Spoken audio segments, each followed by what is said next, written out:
Consider your brain encapsulated inside your skull that's been trying since before you can recall to make sense of the world from its inputs, from its eyes, ears, nose, information superhighway of nerve sensations, temperature, pain, all these things.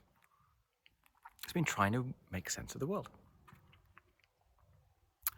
And we know from a neuroscience perspective that what fires together wires together. In effect, the nerves that we use repeatedly, they become insulated. They have a myelin sheath of insulation, and so they become more potentiated. It's like a nerve becoming an interstate, a motorway. And similarly, the nerves that we do not use, they kind of wither, they become like a B road, and eventually they just kind of disintegrate because they're not being used. So from before we can recall, we've been trying to make sense of the world. And we learn, okay? We learn through experience.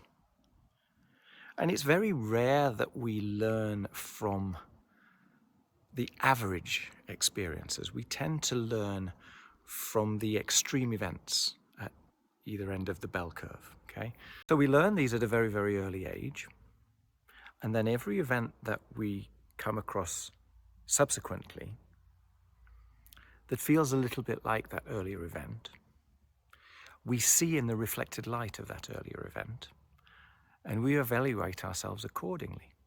So most of the time, what happens is that we recompound our earlier opinion about ourselves and our strengths and weaknesses based upon those earlier events. And so we build up a rather robust definition of ourselves. So all I want to say here is that that definition has been created by chance events over which we had, in the main, let's say, at least, very little control.